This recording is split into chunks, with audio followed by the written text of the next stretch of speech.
இந்தியாவில் உள்ள எல்லா கோயில்களும் ஐம்பொன், வெண்கலம், கற்களால் ஆன சிலைகள் தான் இருக்கும். ஆனால் இந்தியாவில் உள்ள 2 கோயில்கள் மட்டும்தான் நவபாஷாணத்தில் உருவாக்கப்பட்ட அபூர்வமான சிலைகள் இருக்குது. அது எங்கன்னா பழனி மலையில் இருக்கிற தண்டாயுதபாணி முருகன் சிலை, இன்னொன்று பூம்பாறை மலையில் இருக்கிற குழந்தை வேலப்பர் முருகன் சிலை. இந்த முருகன் நினச்சாதான் நம்ம அங்கே போக முடியும்னு சொல்கிறாங்க. இந்த முருகனுக்கு பக்கத்தில் அருணகிரிநாதருக்கும் சிலை ஒன்று இருக்குது. இது கொடைக்கானல்லேருந்து 18 கிலோமீட்டர் தள்ளி இருக்கிற பூம்பாறைன்ற கிராமத்தில் இருக்குது. உலகத்தில் நவபாசான சிலை உருவாக்கி பிரதிஷ்டை செஞ்சது போகன்ற மாமுனிவர். இவர் உருவாக்குனது பழனிமலை முருகன் மட்டும்தானே எல்லாரும் நினச்சிட்ருக்காங்க. ஆனால் பூம்பாறை முருகன் சிலையும் அவர் தான் நவபாசானத்தில் உருவாக்கியிருக்காரு அப்படிங்கிறது பலரும் அறியாத செய்தியாக தான் இருக்குது.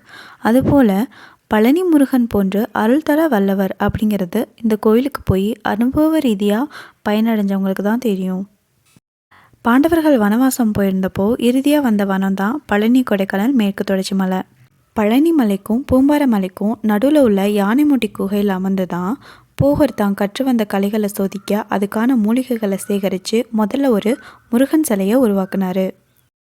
அந்த சிலையை தான் பழனி மலையில் பிரதிஷ்டை செஞ்சார். தண்டம் கொண்டு அந்த சிலையை உருவாக்குனதுனால அதுக்கு தண்டாயுதபாணின்ற பேர்.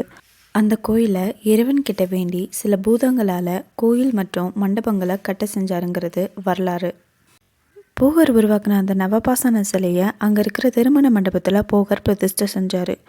அருணகிரிநாதர் பூம்பாறை மலைக்கு முருகனை தரிசிக்க வந்தார். அப்போது நைட் டைம்ங்கிறதுனால கோயில் மண்டபத்திலே படுத்து தூங்கிட்டார். அப்போது ராட்சசி ஒருத்தி வந்து அருணகிரிநாதரை கொல்ல வந்தா.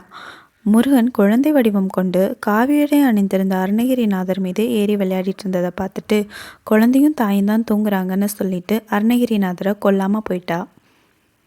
தன்னோட ஞான திருஷ்டியால் நடந்த சம்பவத்தை தெரிஞ்சுக்கிட்ட அருணகிரிநாதர் இத்தலம் முருகனை குழந்தை வேலர்னு அழைச்சாரு.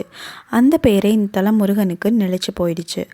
முருகப்பெருமானோட பக்கத்துலேயே அருணகிரிநாதருக்கும் சிலை இருக்குது. அங்கே வந்து வழிபடுறவங்களோட பாவ வினைகள் தீரும் அப்படிங்கிறது அசைக்க முடியாத நம்பிக்கையாக இருக்குது. இந்த மாதிரி ஸ்டோரிஸ் தெரிஞ்சுக்கிறதுக்கு வீடியோவை மறக்காமல் சப்ஸ்கிரைப் பண்ணிக்கோங்க.